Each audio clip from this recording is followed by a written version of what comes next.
Welcome everybody to the Pirate Skills meetup on September 30th in 2020. This time we're going to talk about how to double your e-commerce profits with 15 growth marketing tactics that will really, where we get into the details in all of the following meetups, but today it's going to be the overview so that you can get started with all of them. Let me show you what we got in store for you. I think today and in the practice when I'm working with e-commerce projects, it's those 5 areas where most of the improvement can be done. And I'm pretty sure if you have an e-commerce store, at least in 2 out of 5 you will have a major deficit where you think like, okay, I can get 20% better conversion rates, I can get 20% more revenue. So what are those areas? For me, it starts with the first impression your product makes during the ads, during the landing page, in the checkout experience. You need to pull your audience into the story of your product and tell it with the right words and the right images and videos. The second part is boosting your online shops with emails. More often than not, it is absolutely viable to go for a lead gen first. That means like collect emails first and then keep on reaching out to people, building trust, and then making the sale. This works way better than just the direct sales path. Then analyzing your way to e-commerce profitability. This is of course in the analytics section. Here we will discuss what kind of tools, reportings, conversion events you will need to double your e-commerce e-commerce profits. And then we're going to look at the traffic side of things, and we're going to talk about how to convert some 1,000 euros of ad spend into 5,000 euros of revenue. Why 1 to 5? This is usually the ROAS that most e-commerce businesses can happily live off. If I can get Facebook ads running for an Amazon FBA business, for a Shopify WooCommerce store, we usually have a margin of 20% that can be reserved for cost per acquisition, and that results in this ratio of 1 to 5. So the last part is then the conversion rate optimization part, where we will focus on converting just shop visitors to loyal customers and talk about A/B testing and what you can do in a shop environment there. So these are the 5 broad topics, and I brought 3 growth marketing tactics in each one of those topics. Today, we will look over the complete roster of 15 ideas, but we will dive very deep into each one of those ideas during the next 5 meetups. So in case you're not familiar with me, I'm Ben. I'm a founder myself. I started this Pirate Skills thing 4.5 years ago on March 2016. And I've been doing all of this stuff since about 12 years, and e-commerce was always one of my favorite subjects. E-commerce is simply one of the most fun places to learn growth marketing. The reason for that is that the feedback is so immediate. You spend money and usually you earn the money back before the advertising platform wants their money. Yeah, so that's a quite fun thing. So as you know, this is a growth marketing meetup, and let me tell you how this applies to e-commerce. In every single business, we've got to get people through the customer journey. We need to acquire them, get them into the online shop. We need to activate them. That leads them to a product view and an add to cart event. We need to keep them around like the product. We need to get referrals, and we need to have them finalize the checkout where we make some revenue. And we can apply all of the 6 topics that we keep on pushing with Pirate Skills into the e-commerce arena. You need a growth roadmap, a clear plan on how you get from where you are. Let's say you're making 100,000 per year in profits, how to get to 200,000, from 1 million to 2 million. The case studies I'm going to work with are mostly in the 1 million and want to go from there to the 2 to 3 million range. So having a clear plan there is very important, because you're already going to have a lot of strategies running, and you need to coordinate them and need to make sure that you really look for the most exciting chances and don't get distracted. And of course, content marketing, funnel building, analytics, traffic conversion is going to follow us there. So the first topic, doubling your e-commerce conversion rates by pulling your audience into your product. That's what we are going to tackle. And if you have any questions about that, feel free to go to slido.com, enter the code R, and start putting in questions over there. I have it up and running. When you put on a question in that form, I will see it immediately, but we will have a dedicated Q&A at the end. And if you take anything valuable out of this, go to YouTube, do me a favor and give us a sub and a like, would be really appreciated. So, pulling your audience into your product story. I've divided this into 3 concrete growth marketing strategies that are a mixture of common sense, of course you need to do it, and some follow along comments that will help you to apply it. So the first one is to create better product stories and creatives. I picked out my favorite online store, which is called Manufactum. Manufactum is an amazing place. Their tagline is, they still exist, the good stuff. Yeah, es gibt sie noch, die guten Dinge in German. And every single product you visit has beautiful shots, and most importantly, their story is amazing. Look, this is a notebook that they are selling for $279. Who is crazy enough to buy this? I have quite a fetish like for office products, but this number I would need to have a real awesome story. So what are they telling us? Take some time, go to the landing page. I linked it if you downloaded the slides, and just read some of their product description. It usually starts like, in 1789, a small little craftsman in Hamburg, or in a little town near Hamburg, has started to master his craft, and blah blah blah, his family trees in 7 generations. All of those product stories are so amazing. If you read them, you will most of the time feel like, shit, I got a lot of work to do. So take some inspiration out of that, but don't be intimidated. Just focus on the following things. Yeah, try to seriously tell, why does your product exist? There's so many products on Amazon, on your own app stores, on your own shops, where there's simply no proper description. Like, why should we care that this product is there? Put some work into why does it exist? And an absolutely fantastic way to do all kinds of stories and creatives and videos and content marketing is to explain how your product works. You do a lipstick, you do all kinds of versions, like this lipstick color aspect looks with this skin tone, like that. And you do all kinds of tries, you test them, you show them the process, how the lipstick was created. And can you press the pause button, please? Thank you. Here you can say, like, how was the lipstick created? How can you get involved in the production story? Why did you put this ingredient in there but not that ingredient? This is we're going to cover the John Land case study a lot, and they have a brand called Ohne Gedöns. That means, like, without the junk stuff that other people put into their hygiene products. Why? What kind of ingredients? How do you apply it? How does it work? It's an endless way to create content about your product.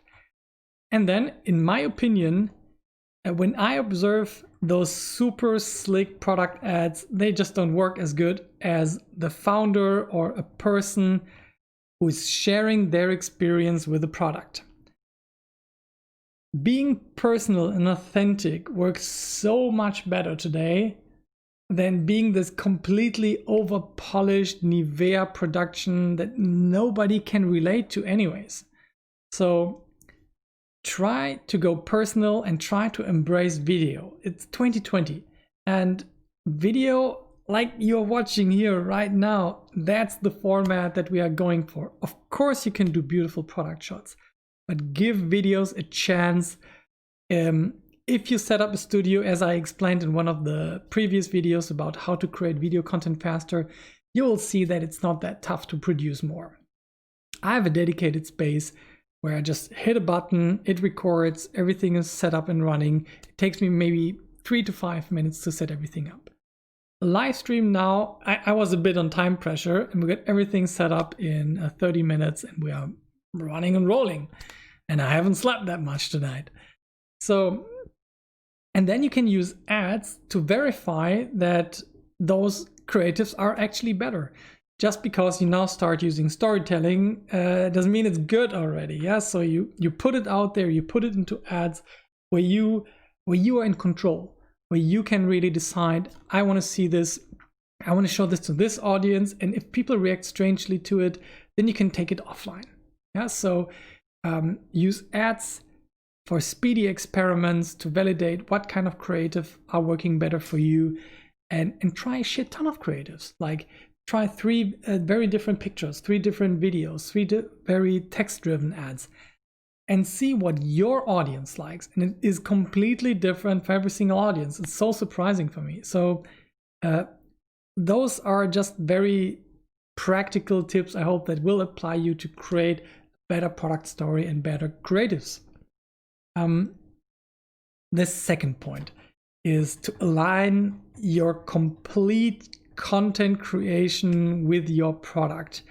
An excellent example of this is HubSpot. If you have been a customer of HubSpot or joined the newsletter, you know that their resources section is so completely full of how to do X, Y with HubSpot.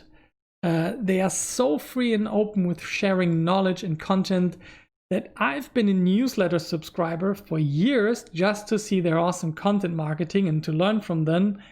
And I've recommended HubSpot to multiple clients, even though myself, I prefer to use ActiveCampaign, but I've started to like HubSpot because I know so much about it, because they are so good with their content marketing.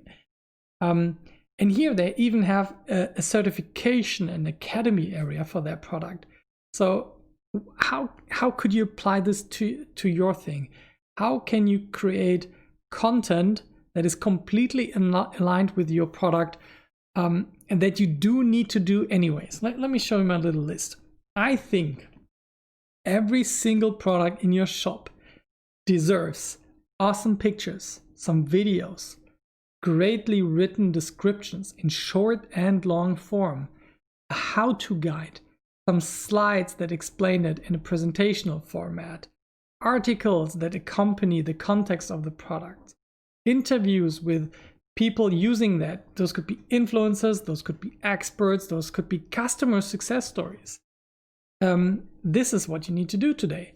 You can write whole ebooks about your product, depending on how complex it is. Of course, you can dial it down. But if your product is really complex and you need to explain a lot, then even go for creating a course for your product on how to do it. It can often be the way to create a break-even funnel where you sell a small course at a pretty low price for the usage of products similar to yours and skilling people up and just making your money back from the lead generation. We call it the break-even funnel, named by Russell Brunson. And if it's complex enough, you can go for courses. But every single product should have a newsletter. There shouldn't be even the simplest product where you do not accompany it with a newsletter. And if you have a product that is so simple, then start thinking about your life and increasing maybe the portfolio of accompanying product. And suddenly you want a newsletter because you don't only want to sell the one, but the whole stack. Then you want to think about email sequence. How can I onboard my customer with a product? How can I create ads out of the pictures and creative and text? Can I talk on a public stage about my product, etc., etc.? So you see that to sell your product, you have a shit ton of ways to create content about it. And content is simply the backbone of all your other traffic strategies. You need landing pages, you need emails, you need ads. But lots of people are creating like a lot of SEO articles to help their product to rank, which is not bad. If it's part of this strategy, it's awesome. But way too unrelated. Just keep it around the why does this product exist and how to use it and who is it for and all that kind of things. So just keep everything very aligned. Everything you do should be viewable on several things. If you do product shots, I want to see ads out of it. I want to see it in a blog post. I want to see it as part of your presentation. If you write a description, I want it to be part of an article. I want it to be the script baseline for your video, for your talking through it video. I want it to be part of your email series. You know where I'm getting to. So aligning the product with your content creation will also save you a lot of time. This sounds like a lot of work, but I promise you, you're going to do this work anyways. And what I observe is that people are doing random stuff, random promotions to get people into the product funnel, but the alignment with the product portfolio is just too far off. So let's look at the third and last strategy out of that content and storytelling part of doubling your e-commerce profits. So I've got this discussion sometimes with projects that I'm involved with. Should we do paid marketing or organic marketing or both? And we have always the very two different opposite sides, and they're completely convinced that they are right. We got the people where the paid marketing works really well, and they're wondering like, oh, why should we even bother with the organic stuff? And we got the organic people who are scared to start to pay money in order to get reach that they already have organically. So the truth, as always, is a combination. As I mentioned in the last meetup, yeah, your organic content, the story you have to tell is the guitar and the song and the paid traffic channels, the advertising. That is the amplifier to increase the reach of your song. So treat it that way. You need an excellent baseline with the organic stuff. Start there and then put some fuel on the fire. So in this example of Klarheit, yeah, that I'm going to show you, I'm going to meet with Sandro tomorrow morning. Sandro, if you're watching this, hello. You can see that they have over 50,000 subscribers, followers on their Instagram. And a large portion of that has been possible because they do great content on Instagram, share it, and then they promote the content. The content leads people to their profile. The profile generates followers, and the profile also has a link in the bio. People buy it and refinance the ad. Now you have a large audience that you can reach organically. So organic is the baseline, but organic growth is way too slow for my taste. So I use paid channels to grow my organic ones. But once you reach a certain threshold, especially on channels like Instagram and YouTube, you will notice that your paid ads are going to start to be just a drop in the bucket. We're going to have another case study here from Buddy IP, and they have a YouTube channel with a couple of 100,000 followers. And it was really hard in the beginning to even have the budget to have a Facebook campaign running that could even remotely compete with the traffic from YouTube. Very wild. So you always have those two positions, and now you can try to balance them and try to enrich each other with that. Organic is a good baseline for good ads, and ads is really good to grow your organic baseline. So what to do? A couple of things. Social ads, like on Instagram, on Facebook, on Twitter, they have the tendency to create followers as a byproduct. Whenever you have ads that, for example, on Instagram are capable of producing followers really cheap is in my world anything below 50 cents,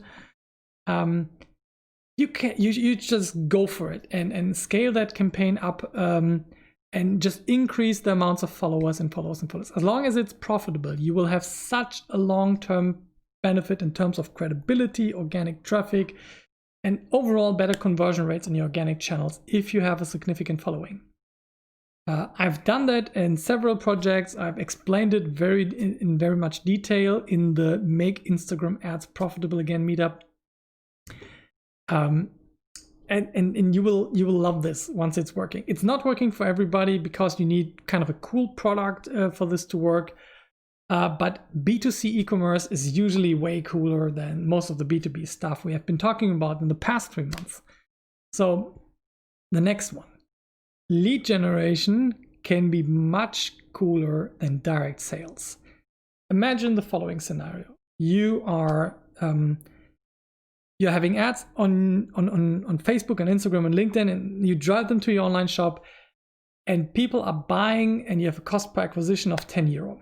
Okay, and they buy, it's profitable for you, it's fine because you have a margin of 20 euros, so you spend 10 euro and you make some 10 euros in profit. That's pretty healthy.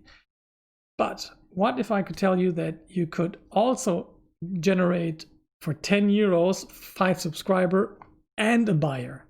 That means that you get a huge email list of which only a fourth has been converted to being customers, and 3 are still waiting, or even more if your conversion rate is worse, which is normal.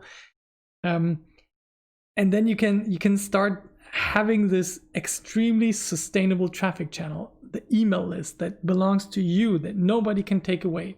No Mark Zuckerberg that can tell you, hey, you're not getting that reach anymore. Yeah. No Google SEO slap because you did something that was white hat and is now considered to be gray hat, and now you get slapped for it. So building a lead gen funnel in front of sales, in front of the direct sales, is one of my absolute favorite growth marketing strategies in that arena. So trying to keep your cost per subscriber definitely below 2 euros. I've seen that again and again, that it's possible. Yeah, don't hold out if you see 5 euro results. Then just keep on experimenting until it goes down. So organic posts and paid posts enrich each other. Organic posts do not all need to have a call to action, and on the opposite, I suggest that you, like, out of 5 posts per week, you only have 2 with links. So you want to promote all of them, but those paid posts have usually a much more organic flavor, and you can feel the engagement difference, for example, on Facebook, when you promote an organic post, that it's much better and it looks much more natural than if you create the same thing as an ad, and then it has this ugly gray bar below it and a call to action button, and everybody realizes, bah, I'm just being sold to.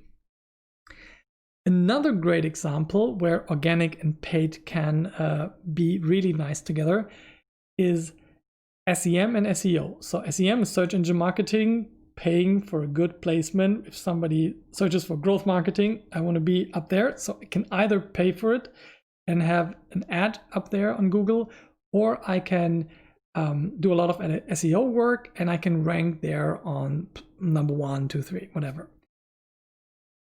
One thing that we do not know in the beginning of SEO, if our keywords actually convert. That is really bad, because we usually spend so much time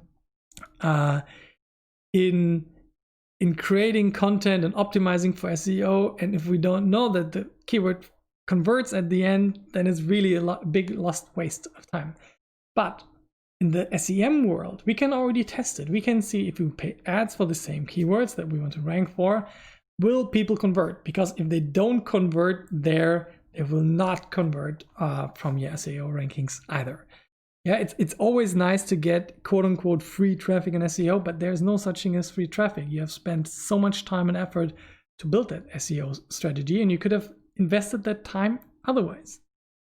So I hope those concrete examples help you to see the relationship between paid and growth a bit more as something that really can go very nice together. And if you want to download this, feel free, go to getpirateskills.com/profits, and we will have the videos uploaded there, and we will have all of the slide text there for you. So if you have any questions, I saw that we still only have one question on Slido. please head over there to slido.com. Just keep it in an open tab, and whenever you think like, that sounded weird, could you please explain how this applies to my situation? Feel free, put it in there. I'm super happy to answer all of your questions. All right. And if you're on YouTube and you are watching this and haven't left a sub or a like, then please use the time now and do this. That would be really appreciated. We hit the 500 number. Man, I'm so looking forward to watching this part of the video when I have 50,000 subscribers. We checked it. We are now like 10 months into the YouTube journey, uploading multiple videos a day, and we just hit 500 subscribers. Man, that's commitment. It's actually been quite a pleasure. So if you're already there, leave a sub. I will enjoy everybody who's adding to that. Hitting 1,000 soon. All right, next part. So the second part of this series is about boosting your online shop with email funnels. In the first part, we talked about how to create a better product story and creative and how to pull your people in. If you haven't seen that, check that out. And now the question is, how can we use email marketing, which is still by far the highest converting e-commerce channel that I have across all of my projects. No chatbots can compete yet. Yeah, maybe that changes, but I haven't seen it compete. No Facebook groups. Email is still the king. The only thing that is better usually is just direct paid traffic. That we use to generate more emails. So let's play a fun game. Here we got a simple example. We got 1,000 euros on Facebook ads. They generate 1,500 landing page visitor. We give them a nice goodie. 600 people subscribe. We generate 100 sale, make 5,000 revenue. Doesn't that sound fun?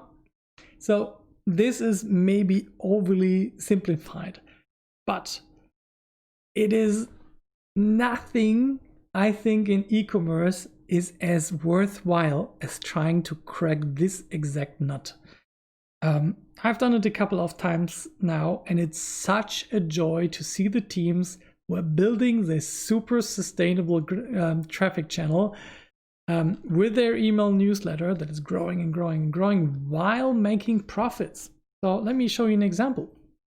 Here we have John Len. It's a mostly vegan cosmetics store, very much focused on sustainability, and they launched this really fun product series called the Wonder Box. Yeah, and they have the how do you translate this? The awesome Wonder Box, the very awesome Wonder Box, and the very, very awesome Wonder Box. And it just grows in size. And you can check it out. I've put the URL in the description here. And what they have done in the past and are doing again with this product is to generate leads before direct sales. How does it work? So if you're wondering that this is number 4, this is a series of 15 growth marketing tactics to double your e-commerce profits. And this is number 4. Yeah. So they created this landing page where they offer the 3 bundles. So you as a user feel like you have a choice. Do I want to take the small, the medium, and the big one? Of course, we want to push people towards the medium one. They have the highest incentives. If they click on the call to action, that'll be slided down to this area, and you just sign up for the newsletter, confirm your email, then you get a coupon code that gives you a discount on this Wonder Box, and the story begins. You now get an email series, and you get to see all of the wonderful world of the John Len products, which makes it extremely more likely that we'll not only do this one purchase, or even if you don't do that purchase now, it's extremely more likely that you will do that later. The ability to stay in touch versus not is quite awesome. So what would I do? Do this lead generation thing if you have tried direct sales traffic, paid social, for example, and it doesn't work yet. You're maybe getting 0 sales, or you're getting sales, but they're not yet profitable enough. Start the lead generation strategy. Also, try this if you have a product where you need to build trust first. Let's say you have a hard to explain product or you have a very strong competition, then it's worthwhile to earn the trust of your customer first, show that you can provide good results with your product, and then start the pitching. In essence, you do this if you want to lower your cost per acquisition and increase your customer lifetime value. Of course, this is not guaranteed, but I see it again and again and again.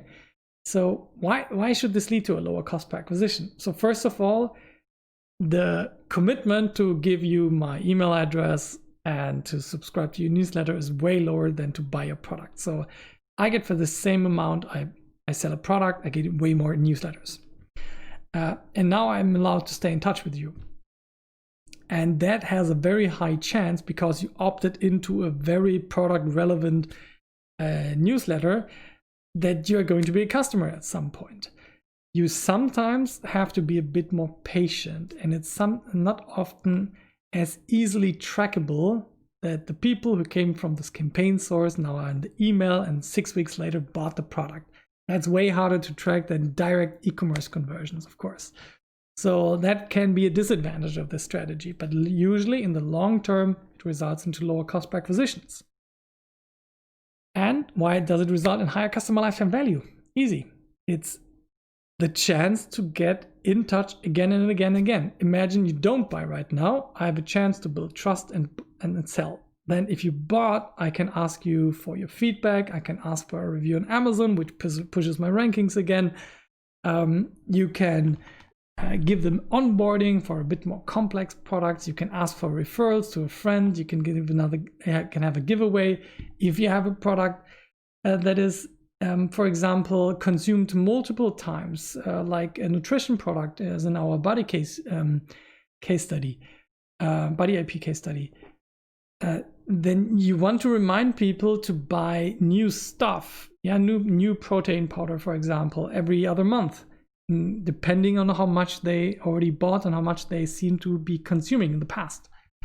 So it's such a powerful strategy, and making it work is extremely worthwhile. Yeah, let me just say that.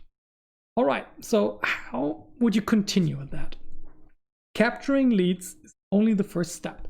So nurturing those leads with automations can be extremely helpful. And I've recently discovered in the John Land project that MailChimp has now enabled real customer journey maps. So you can see, as shown in the screenshot, I know it's a bit hard to see.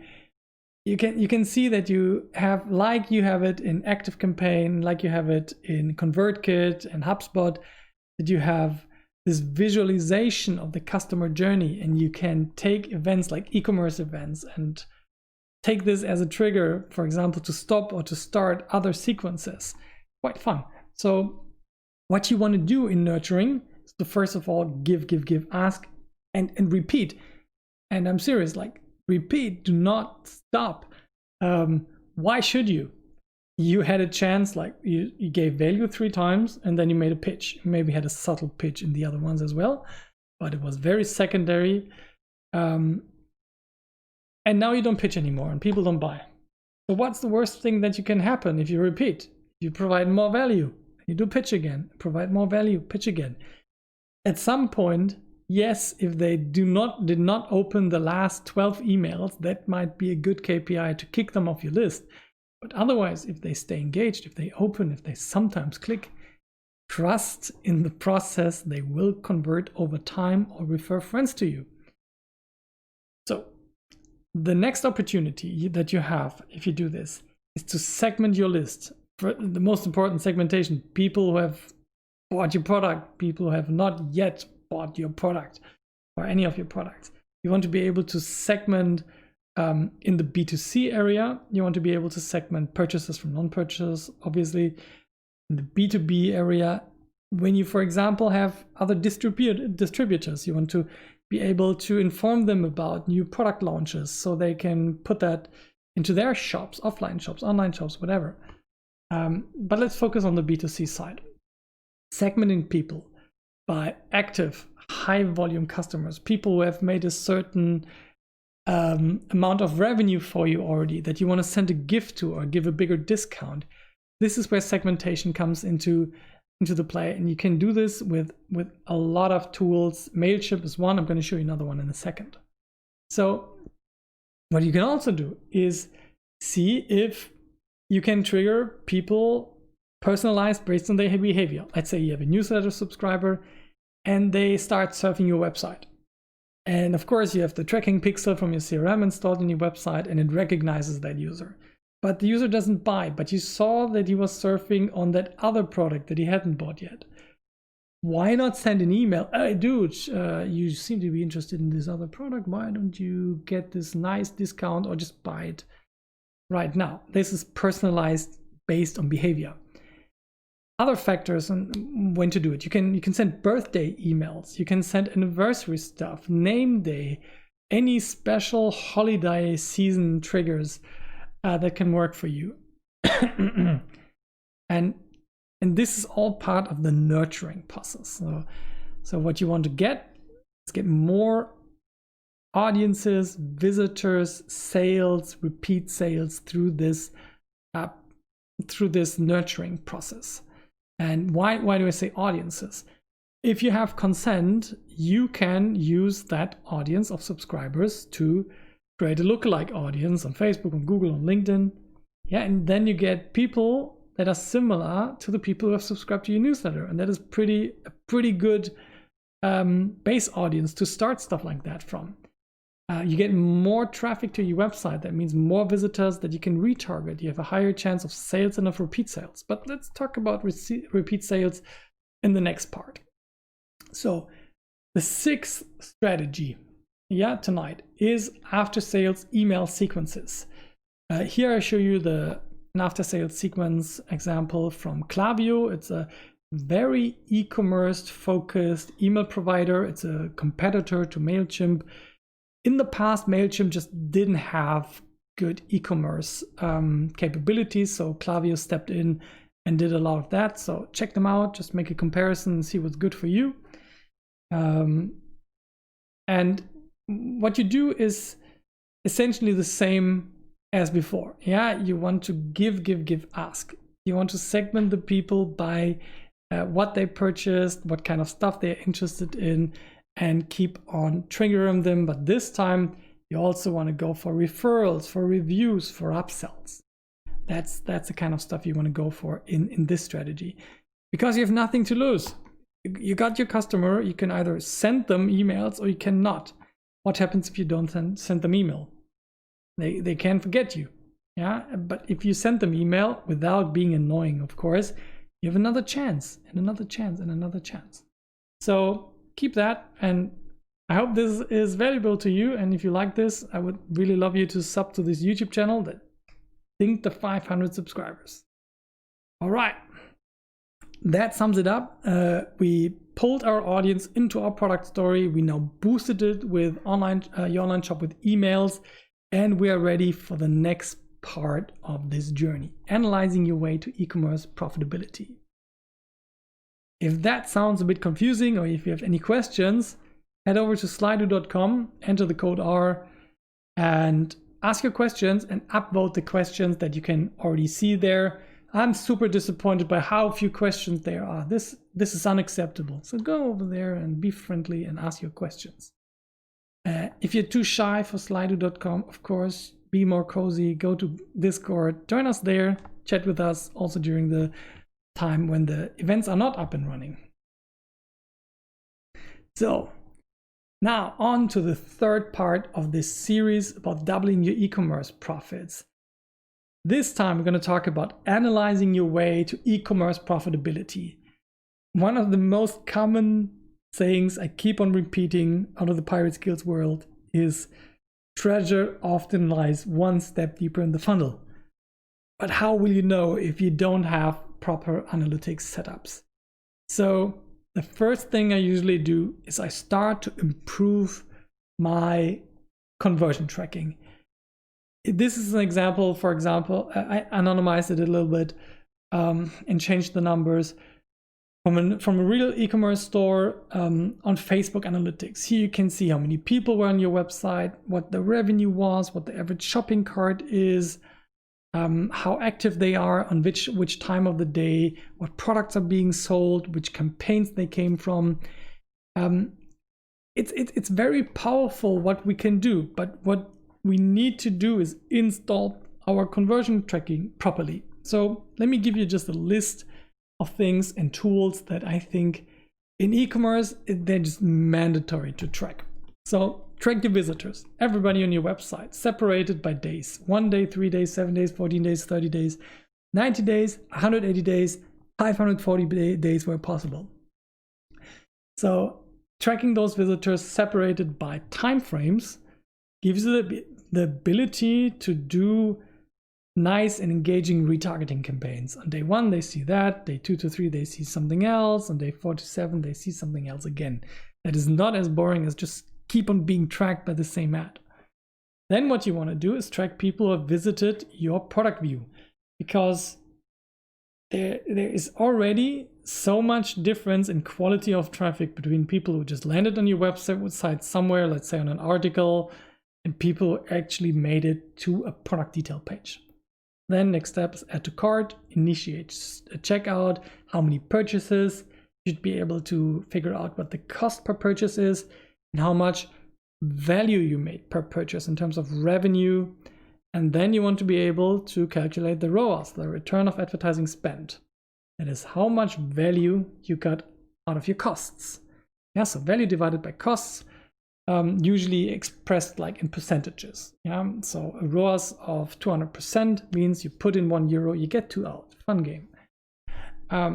The tools with which you measure that are Google Analytics for everything, for baseline tracking for every channel, but especially if you do anything in the Google Ads world. Then you want Facebook Analytics if you do anything in the Facebook and Instagram world, which you should definitely be doing. And then your shop analytics. So the problem with Google and Facebook is that people can decide not to consent to being tracked. And your shop knows the truth because it informs the invoicing and the payment and the bookkeeping. The bookkeeping is even truer, but they are way too slow to give you proper reports.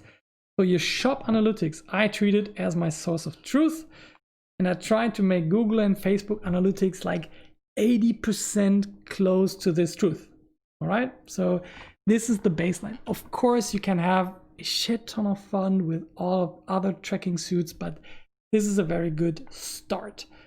And you need to get those tracking pixels running on your page. And in order to do that, we go to our growth marketing strategy number 8 to now really own that topic of consent, of cookie consent, and manage it well. Here you can see an example from Body IP Nutrition that they have a big in-your-face cookie consent banner that is in the middle of the page that most people will engage with. And they can either decide that they want to consent to or not. And depending on their decision, gladly most people say, yes, I consent. We get to track people and to learn and to stop bugging people who have already bought the product. Then we can stop the advertising for a while. So managing consent actively is important. Why? Why is it important in growth marketing? So lost pixels are lost retargeting audiences and lost optimizations for the machine learning algorithms. So most platforms like Google, Facebook, Instagram, LinkedIn, Pinterest, they all like to get fed conversion events. You give them $50 per day, send it on a campaign, and if they don't get 50 responses in terms of like conversions, add to carts, purchases per week, really hard for them to optimize their algorithms to be picky and pick the best users for you. That's a huge lost opportunity. That means you need more budget per campaign. Of course, it's still possible, even with 50% consent, but it's more expensive for you and you can learn slower, which is a competitive disadvantage, which you don't want. And do not even try subtle opt-ins to cookie consent, like the sweet little banner on the bottom or the header. People will simply ignore it and not give you consent. You could just not do it as well. You might feel worse about it, but it will not change anything in terms of your tracking campaigns and your analytics. It needs to be in your face. I hope that was clear. So, and you have to understand that sooner or later, you and we will have to deal with this. So it's much better to be proactive about it and to start learning what creates a high cookie consent opt-in rate. Yeah, this is an actual thing now. This is a conversion rate optimization topic at a later point. So, but own it, do it well, keep on trying new plugins. Shopify is moving a lot in that section with WooCommerce and WordPress. You have the excellent choice of Ball Apps cookie. And I hope you have some other suggestions for stores like Shopware, which John Len is on, and some other ones. So if you have good recommendations for excellent cookie consent management, please leave them in the comments. I would be personally very interested. So the last out of this part of the series, number 9. Better reporting means faster learning. This is an example from a Google Analytics screenshot where you can see by source and medium of the campaign how the people are engaging with your online shop, and if they're bouncing, if they're watching, if they're visiting the site properly, and how their e-commerce conversion rate is. And for example, in this example, you see, that was brilliant. It's a nice outtake, Ali. Google CPC stands for Google Ads, and we got a couple of thousand people there, and they have a 6% conversion rate. People from direct none, which are not tracked, which just with the website, who are already familiar with the brand, have of course a better opt-in rate. But what is really worse in comparison to Google Ads is the Facebook conversion rate.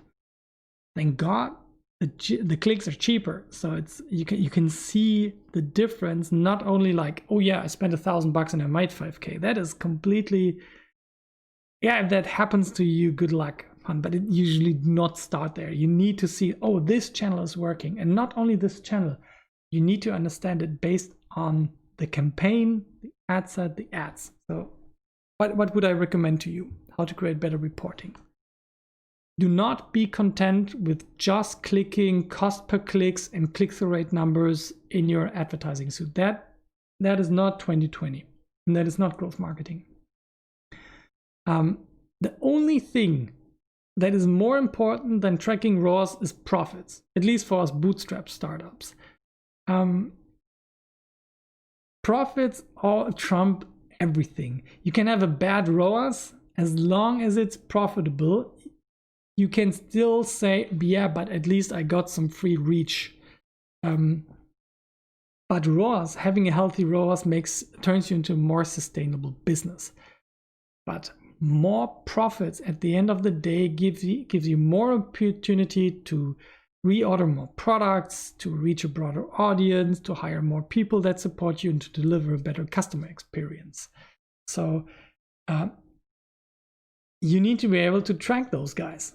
Yeah, profits can be approximated, but ROAS should be done on a source, medium, campaign, target audience, ad creative level. You should be able to tell what the ROAS difference between men and women are, young and old, people who see this video versus that image.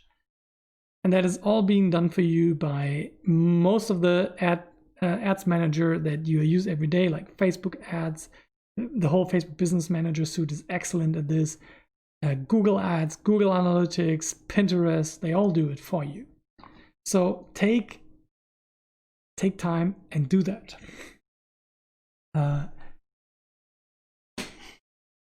then you keep at it. Yeah, you should just eat, sleep, grow, and repeat, and just keep on cycling through this and never give up. You will always find a touch point in this circle where you have room to improve. If you got anything out of this, head over to YouTube and sub if you're already there. Thank you very much for leaving that. And that concludes our third area. We now discussed like analyzing e-commerce profits, and now that we're able to analyze, we're able to increase the number of paid traffic sources, yeah, and we are able to increase the budgets because we're not afraid that we're just losing our chips. Yeah, we can see what's happening and we can do something about it. So how do we turn 1,000 euro ad spend into 5,000 euro in e-commerce profit, yeah, into e-commerce revenue, and have a decent profit on that? That's the topic of this fourth video of this series, and this is now the 10th idea. If you haven't seen the other ideas yet, go back and watch the other videos, or go back to an earlier part of this and check out what we already talked about. We are assuming at this point, if your story on point, that you got good lead gen and email magic are going on and good tracking. Now you're ready to really structure your campaigns like a boss. The structure that I like most is Tofu, Mofu, Bofu. Top of the funnel, middle of the funnel, bottom of the funnel. Put a screenshot from one of my recent notes in a project in here. You can just take this as an example. What we always do in the beginning is bottom of the funnel campaign. This is our so-called cheater campaign. It's retargeting. People have been on your website, people have engaged with you. They get sent to that new product. Imagine you do a new product launch. This is the first campaign you set up. But of course, you're not satisfied with just having retargeting traffic. You want new and fresh blood. So you create a couple of Tofu, top of the funnel campaigns. So here you see that I split Facebook and Instagram, that I then have 3 ad sets mixed, one interest-based, one lookalike-based. And this is already biased by what has been working in this particular project. So mold it to your needs, but don't use the retargeting ones anymore. You can even exclude them. Just a little bit of exclusion, just the page views, not the engage. That will mess you up. But start exploring audiences and keep sending them. And the Bofu campaigns, the retargeting campaigns, they're going to help you improve the results of your Tofu campaigns. Then you list as much budget as you have. Yeah, you at least want to have 50 conversions to add to cart or purchase events in your e-commerce efforts. You structure your campaigns like that. So what kind of campaigns would I recommend? For top of the funnel, you want to go for maybe reach, but mostly I go for engagement campaigns on pretty broad audiences. I want people who are not yet familiar with the company and the product to get a chance to engage. I most of the time like video creators there, because then I can retarget people who have watched the video for a certain amount of time. Mofu is the middle of the funnel, people who are now more interested. From then on, I would only use conversion campaigns on proven audiences, but still pretty broad audiences, lookalike 1 to 3, very tight interest audience, around 1 million. And then bottom of the funnel, you want to go for retargeting campaigns, people who have visited your shops, who have entered the checkout, and that you simply need to get back to your shop to finish their purchase. Some people argue, yeah, but people have decided against it and checked out. No, this is the cheater campaign. This is the most profitable one. If you can't get the Bofu campaign to run, paid ads are very likely not going to work for you. So that also leads me to the strategy number 11, to just retarget everywhere. There are services like AdRoll that are designed just to let you appear like you are simply every single where people are going. If you ever had the misfortune of going on the website of one of the big retail stores, like in Germany, Zalando, then you're going to be stocked with their campaigns for days and weeks, and everywhere, on YouTube, on Facebook, on Google, on wherever you are. And they do it because it works. It is so cheap to reach people. 1,000 impressions for roughly $10 is what you should calculate with. even if it's 20 bucks on some channels like LinkedIn. What does it matter? You just reach people who have already been on your website for cents. It's fantastic. So in my opinion, retargeting is like cheating, but in a good way, because we can do it legally as long as people consented. So get the consent, and then just put yourself on all of the relevant networks. I think Google, Facebook, Instagram, Pinterest, YouTube are a pretty reasonable starting point. And do this especially if you are on a very tight budget. If you have got some organic traffic through social media, maybe some influencers, or some decent SEO traffic, this is the best start into the paid traffic world, because you can prove, oh, I can improve my conversion rates with retargeting, and then you can choose colder and colder and colder audiences. Yeah, and that is again the Tofu, Mofu, Bofu structure. Number 12, use automated shopping campaigns. Here is just a link to the Google Ads shopping campaigns. I don't know what's up with those campaigns. You have hardly any control. It's a complete bitch to set them up. It's pretty technical, but there are plugins for that. But still, there's so much to fix usually. But when you get Google shopping campaigns up and running, they are almost always profitable after a while. It's like magic, and I sometimes don't even dare to touch them because they seem like those unicorns in a bubble, and I don't want to burst it. So 8 out of 10 times, those automated shopping campaigns simply work. They're really hard to set up, but there are so many guides out there and agencies who are willing to help you to set up with that. And if there's anything I really love to delegate to external agencies, setting up shopping feeds for e-commerce. Horrible. 2 great places to start are Google Shopping Ads and Facebook Product Catalog Ads. They are pretty much no-brainer campaigns that are not only leaking off your retargeting, but actually are able to do it from pretty fresh traffic sources, especially Google. So that is the summary. Turning your that's the next part. So welcome to the last part here, turning online shop visitors into loyal customers. This is part of our W e-commerce series, and the last part of this, where I show you again 3 more marketing strategies that we then will dive deeper into during the next meetups. So number 13 on how to W e-commerce traffic today is use personalized banners in your shop. Here we got a great example from the John Lenn shop. They're using a tool called Listagram.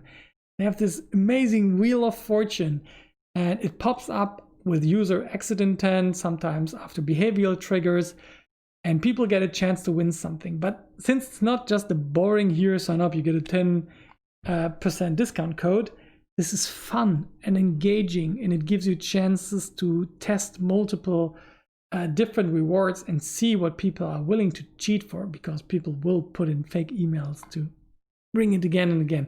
But it's fine as long as you buy, right? So this is a great lead generator, but you have to be a bit careful with pruning the email addresses.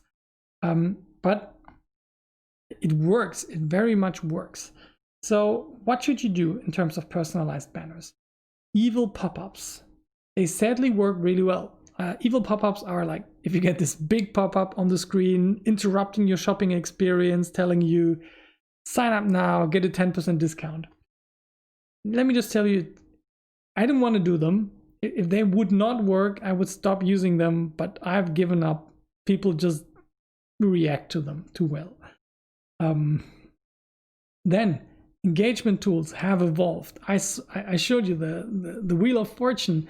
This is so much more fun. What you can also do is, can also check that out in the John Lenn store, is gamification elements. If you put this much more in your shopping cart, then you will get a free hand cream.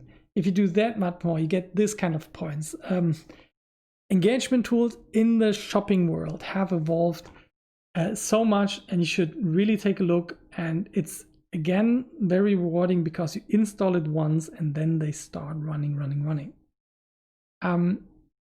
Another thing that I really like to do that I'm going to explain in depth in the corresponding meetup, 4 meetups from now, is how to personalize coupon codes and banners on your campaign depending on the traffic source.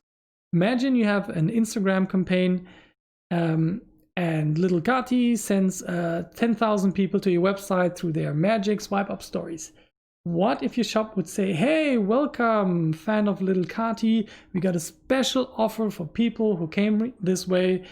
Here is Kati's discount code, Kati 12%. Bam, use it. I promise you the engagement and conversion rates out of those campaigns have a much higher probability to convert than just boring, non-relevant cookie pop-ups.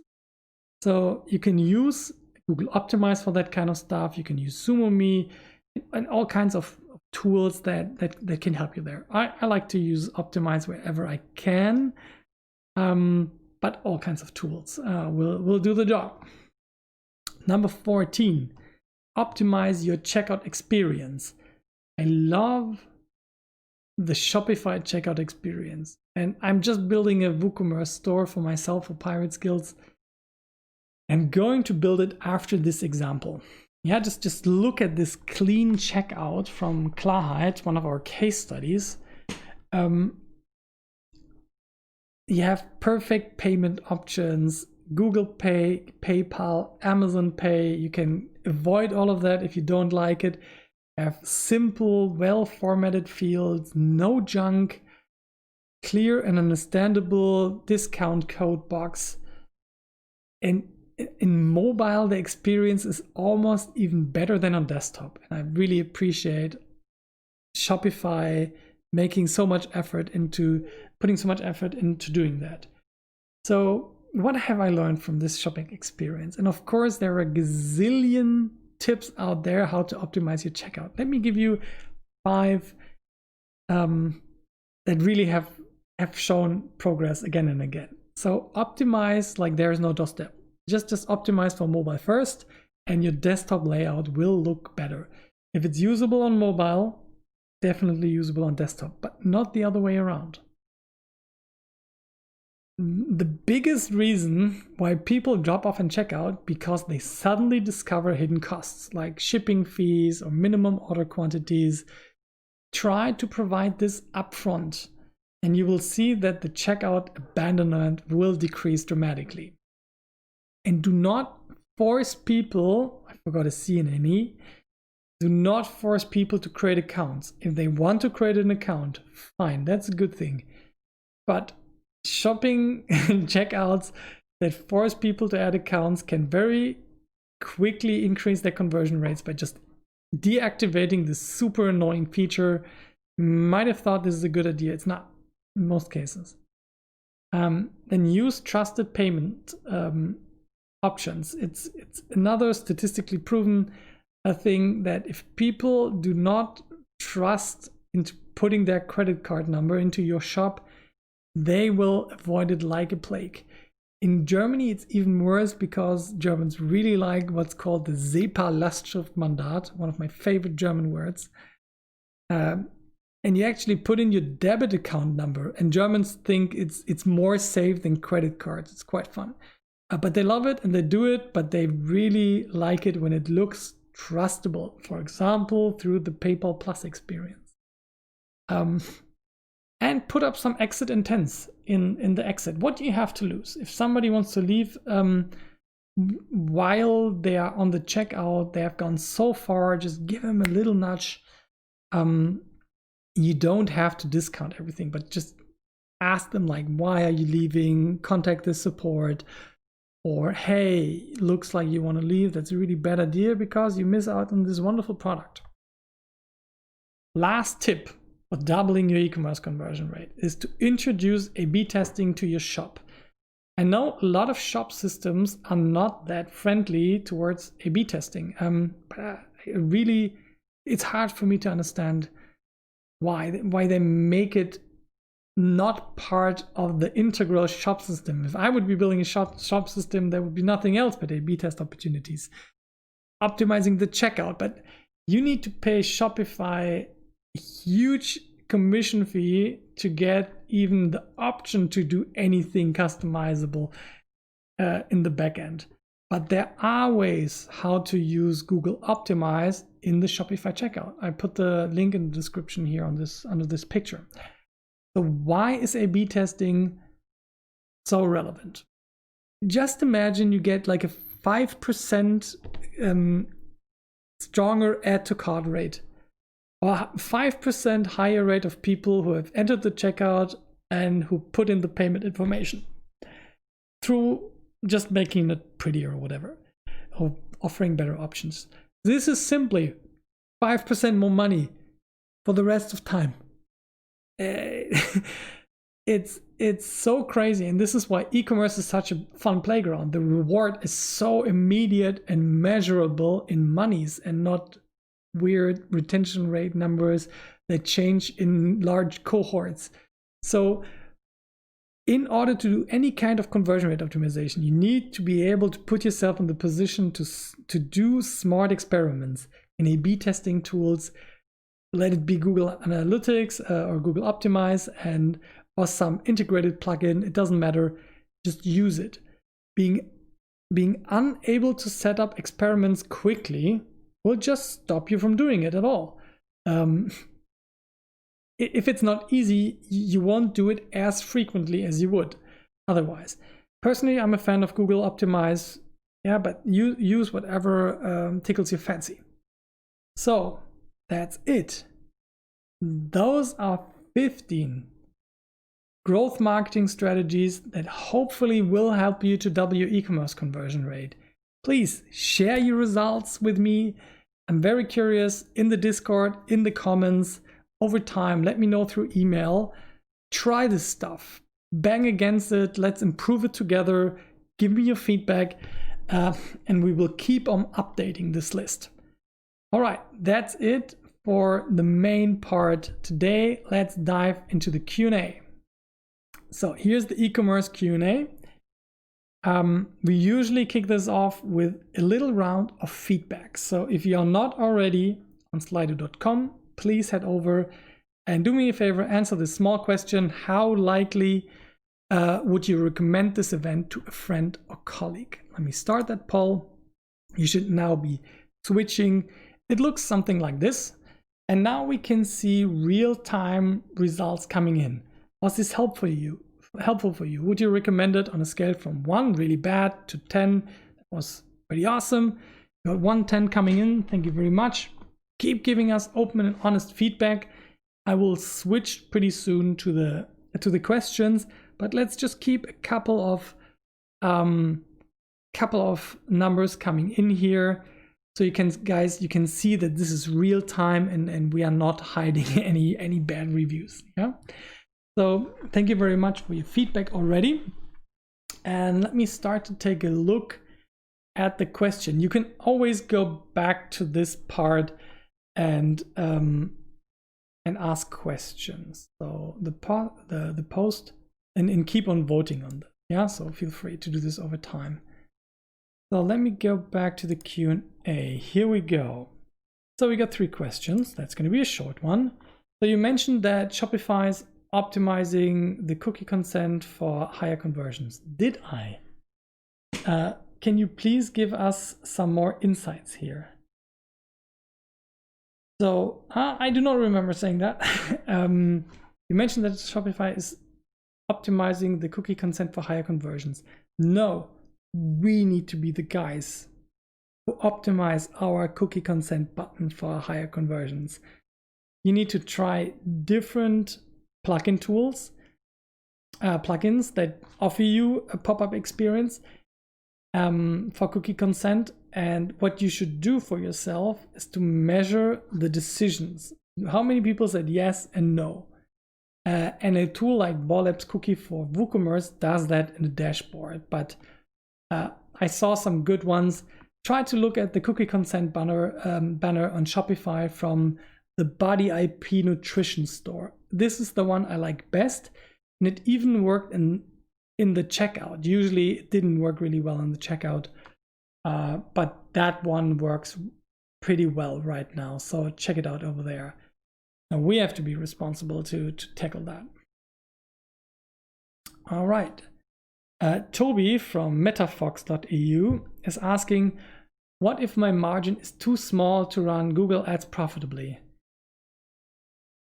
Honestly, the first thing I did with Klarheit was increase the price from $30 to $35 just to have a bit more margin to make it profitable. Metafox sounds like you're a search engine. Let me just Google you. Yeah, metafox.eu, and you might only have like a commission on everything. So Metafox, deep pictures for coaching. Discover postcards, coaching tool. Oh yeah, here we go. You got deep pictures here, group get together, express your emotions. So you're offering this for a pretty high-end audience. Why is it so cheap? I don't get it. Double your prices and see what happens. I'm serious. Let's go in the shop. Let's see the checkout experience. 22 podcasts for coaching questions for adults. I'm in the coaching business and I used to, and I know a lot of people. I wouldn't care if this costs 13 or 29 bucks. I would not care. If the product is good, I would just buy it. Yeah. Let's go for the quick view. Let's check it out. Currently out of stock. That's the disadvantage. Maybe that's why they're not converting. But let's see if I can find products that are in stock. Yeah, here we go. Here we got a 29 buck product. Quick view. Oh yeah, that's that basket. You see that I'm already struggling with the shop experience. So, but this looks good. This part of the checkout looks really nice. Like that. Proceed to checkout. And this again, this looks really nice. I like it. You can always check out the shop system by just going to that side, and then you can usually see from the feed. Ah yeah, this seems to be WordPress-based WooCommerce. Wonderful. Okay. If you're interested in cookie consent, check out the Borlabs cookie I mentioned before.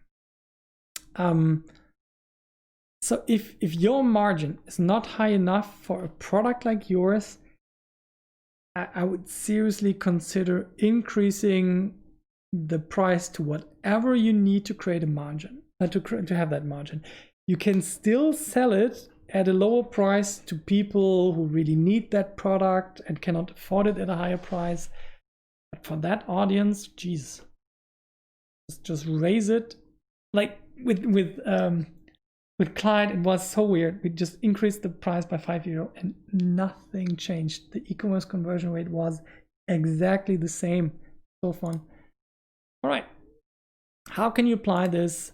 How can you apply this, what I talked about today, to more than just the e-commerce model? If you look at what I said about creating and involving your customer in your story, in your product story, that is absolutely applicable to anything, even B2B businesses. It's so important today to be authentic and then to start experimenting with a lot of creatives that you generated. Put them into funnels, set up email lists, keep on nurturing people until they have built up the trust to buy this.